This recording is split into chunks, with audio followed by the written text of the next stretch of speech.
Mheshimiwa wabunge, kwa mujibu wa orodha ya shughuli zetu za leo ilikuwa ifuate hoja ya serikali, lakini mtakumbuka jana wakati wa kuhitimisha hoja hapa ya ofisi ya Rais TAMISEMI kuhusu makadirio ya mapato na matumizi kwa mwaka wa fedha 2025-2026, niliahidi kwamba tutapata nafasi ya kusikiliza majibu ya Mheshimiwa Waziri kuhusu tuhuma alizokuwa amezitoa Mheshimiwa Gambo. Kwa hivyo nitampa Mheshimiwa Waziri wa Nchi Ofisi ya Rais TAMISEMI atoe huo ufafanuzi, kisha tutaendelea na ratiba yetu. Mheshimiwa Omar Mchengerwa.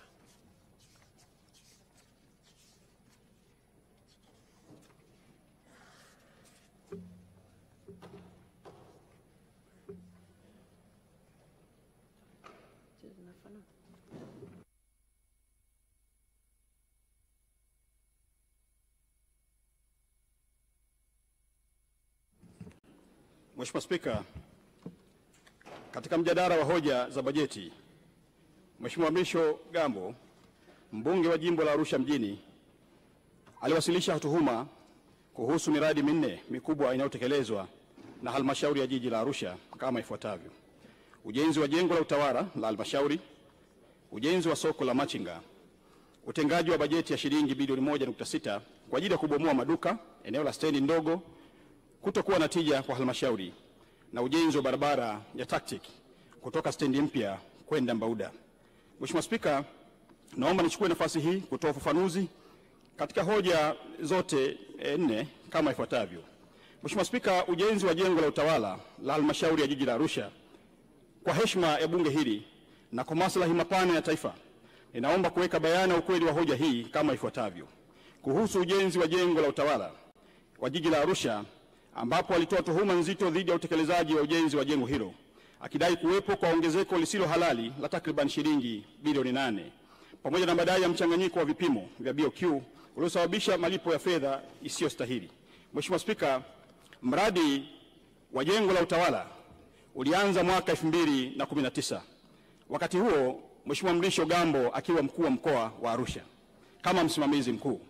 Ujenzi ulifanyika kwa njia ya force account na baadaye ukahama kutoka force account na kuingia kwa mkandarasi. Akapatikana mkandarasi mshauri ambaye akasaidia kupatikana kwa mkandarasi wa ujenzi Mheshimiwa Mrisho Gambo akiwa mbunge. Hii yote ilitokana na malumbano yaliyokuwepo kati ya Mheshimiwa mbunge na baraza la madiwani na aliyekuwa mkuu wa mkoa wakati huo Mheshimiwa John Mongera. Malumbano hayo yalipelekea mradi kusimama kwa muda mrefu mpaka mwaka 2023 baada ya Mheshimiwa Waziri Mkuu kuingilia kati na baadhi ya watumishi kushtakiwa. Kamati ya fedha, mbunge alikuwa ni mjumbe wa kamati ya fedha wakati huo, hakushiriki kikao husika kwa ruhusa, lakini posho alichukua. Hii ilikuwa ni mwaka 2023. Ikampa mkandarasi ndugu Tribe Construction, lakini hakuweza kuendelea na kazi tena. Ikatokea malumbano baina ya mkandarasi na kazi ikaanza tena upya mwezi wa 4 mwaka 2024 na kuomba kulipwa malipo ya awali. Ndiyo jengo likaanza kujengwa na sasa lipo ghorofa ya 6. Mpaka sasa Mheshimiwa Spika, mkandarasi amekwisha lipwa hati 2 pamoja na malipo ya awali. Jumla ya hati zote mbili ni shilingi bilioni 1 na milioni 200. Pamoja na malipo ya awali jumla inakuwa ni shilingi bilioni 2 na milioni 200. Na jengo lipo ghorofa ya 6 na kilicholipwa mpaka sasa ni kidogo kulingana na uhalisia wa jengo mpaka hivi sasa.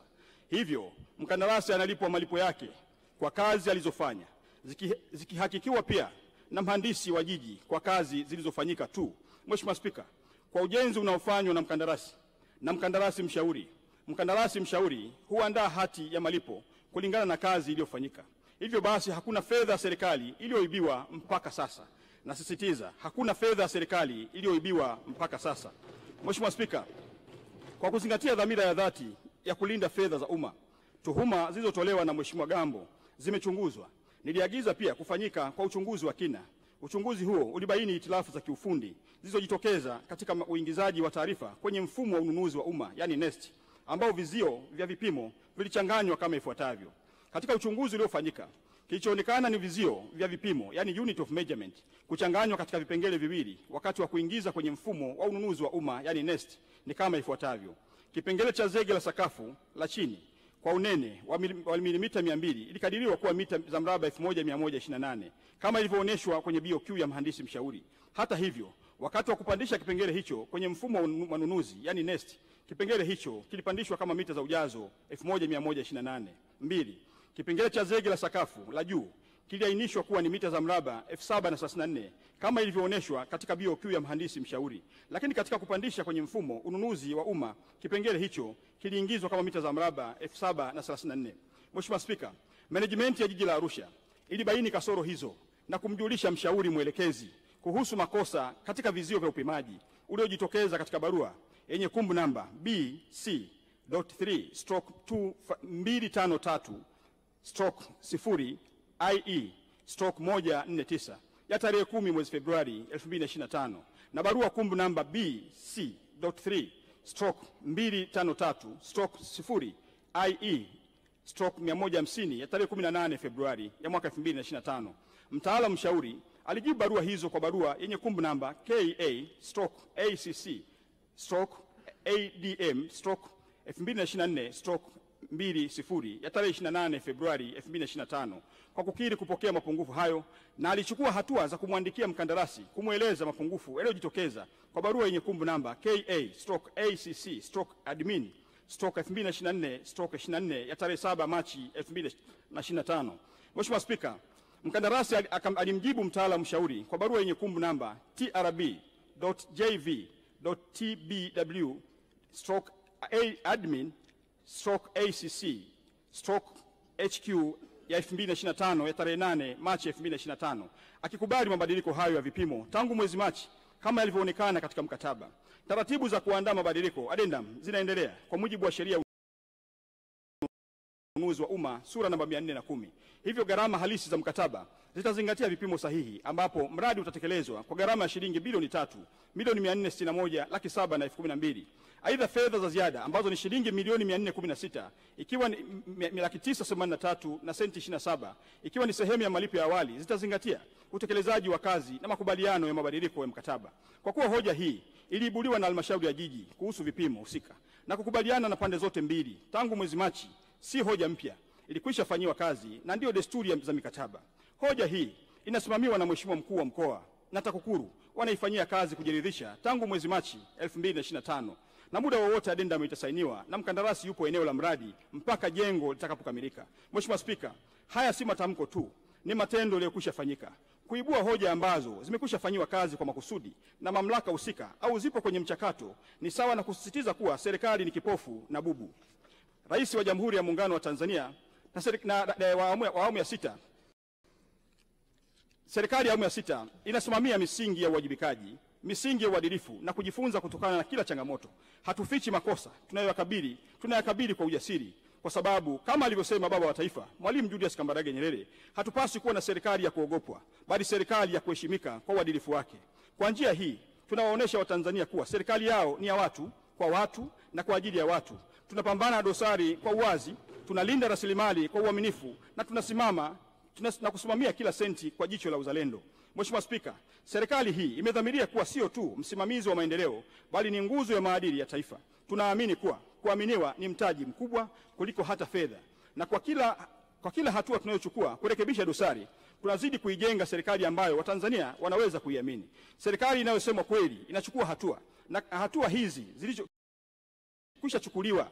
Mheshimiwa Spika, niruhusu nisisitize tena, hakuna mahala popote katika taarifa niliyoletewa inayoonyesha kuwa shilingi bilioni 8 italiwa, na kwa kuwa mkataba ni mchakato, ni mwendelezo wa kazi, thamani halisi itaendelea kubaki kuwa kwa mujibu wa marekebisho ya mkataba, na hakuna senti wa Tanzania itakayoliwa baada ya kukamilika kwa mkataba. Mheshimiwa Spika, ningependa kukumbusha bunge lako tukufu kuwa masuala yote ya maendeleo huanzia kwenye kamati ya maendeleo ya kata, kamati za kisekta za halmashauri na mwisho baraza la madiwani, ambapo sisi wabunge ni wajumbe kote huko. Kama miongoni mwetu kuna kitu hujaridhika, turejee kwenye halmashauri zetu, kwenye vikao vya kisheria, kwenda kupata ufafanuzi zaidi wa jambo mahususi ambalo hatujalielewa sisi kama wabunge. Katika hoja hii pia Mheshimiwa mbunge alisisitiza kuwa kuna wafanyakazi hawakuchukuliwa hatua kabisa. Waziri Mkuu wa Jamhuri ya Muungano wa Tanzania na utekelezaji wake kufanywa na ofisi ya mdhibiti na mkaguzi mkuu wa hesabu ya serikali, yani CAG, aliyebaini mapungufu ya kiutaratibu.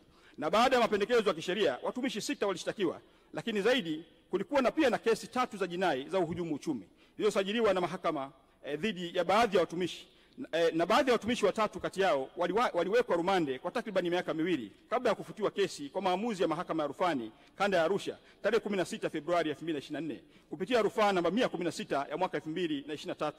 Kesi nyingine ziliondolewa na mahakama kwa mujibu wa kifungu cha 91 kifungu kidogo cha kwanza cha sheria ya mwenendo wa jinai sura ya 20.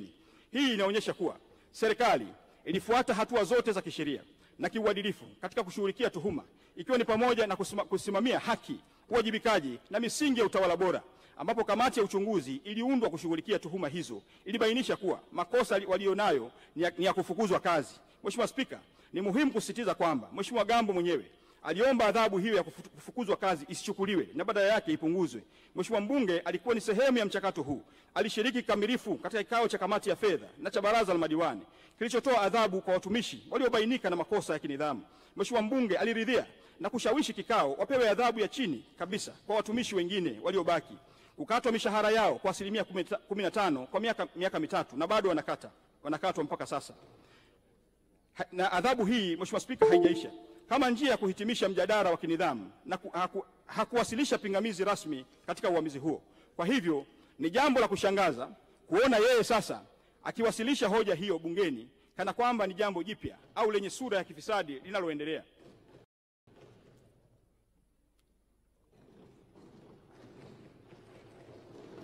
Kuhusu ujenzi wa soko la machinga. Mheshimiwa Spika, kuhusu ujenzi wa soko la machinga, kiasi cha shilingi milioni 500 kutotumika hadi sasa. Katika mwaka wa fedha 2020-2021, halmashauri ya jiji la Arusha ilipokea kiasi cha shilingi milioni 500 kwa ajili ya ujenzi wa soko la wafanyabiashara ndogo ndogo, yani wa machinga, eneo la Engutoto. Baada ya mapokezi ya fedha, taratibu za utekelezaji wa miradi zilianza, ikiwa ni pamoja na kutaarifu vikao rasmi kuhusu mapokezi ya fedha hizo na madhumuni ya serikali ya kujenga soko hilo katika eneo la Engutoto.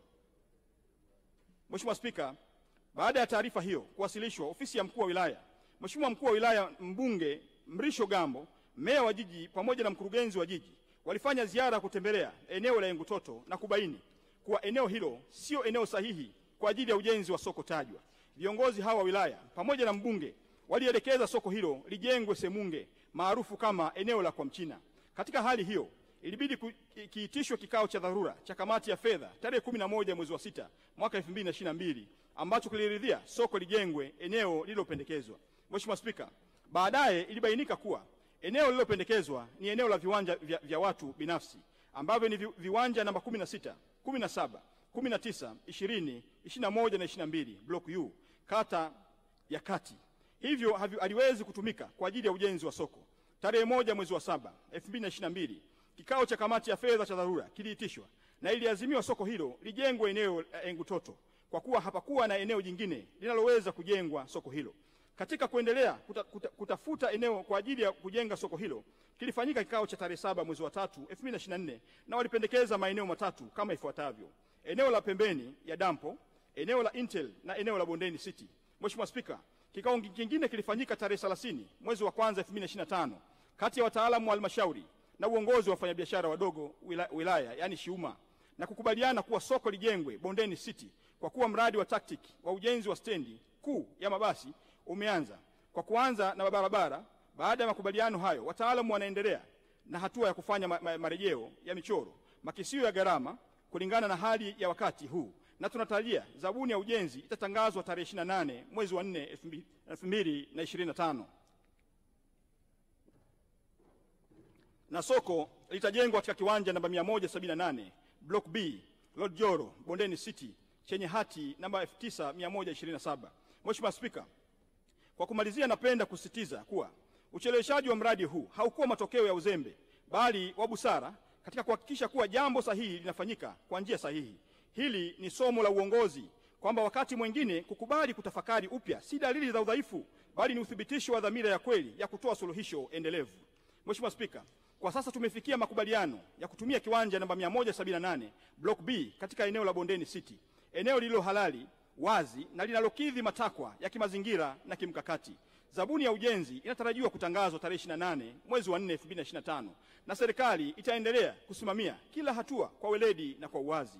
Ni muhimu tukumbuke maneno ya mwanafalsafa John Stuart Mill aliyesema, maendeleo ya jamii yanapimwa kwa namna taasisi zake zinavyowajibika kwa waliodhulumiwa au kusahaulika. Kwa muktadha huu, ujenzi wa soko hili ni zaidi ya majengo, ni sehemu ya heshima kwa maisha na juhudi za wamachinga wetu. Mheshimiwa Spika, kwa niaba ya serikali naomba kuhakikishia Watanzania, hasa wamachinga wa jiji la Arusha, kuwa soko hili linakuja tena kwa heshima, kwa hadhi na kwa matarajio walionayo. Kama ambavyo wahenga walisema, penye nia pana njia, nasi tumejifunza kujirekebisha na sasa tunatekeleza. Utengaji wa bajeti ya shilingi bilioni 1.6 kwa ajili ya kubomoa maduka eneo la stendi ndogo kutokuwa na tija kwa halmashauri. Mheshimiwa Spika, katika mwaka wa fedha 2025/2026 halmashauri ya jiji la Arusha imetenga kiasi cha shilingi bilioni 1.6 kwa ajili ya ujenzi wa maduka ya kisasa katika eneo la stendi ndogo.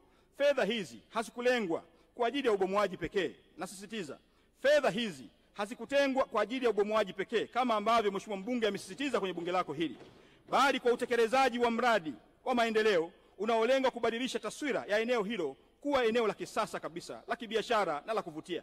Uamuzi huu umetokana na maazimio ya vikao halali vya baraza la madiwani vilivyofanyika kuanzia tarehe 24 hadi 25 Februari 2025, ambapo Mheshimiwa mbunge ndugu Mrisho Gambo alishiriki kikamilifu katika mjadala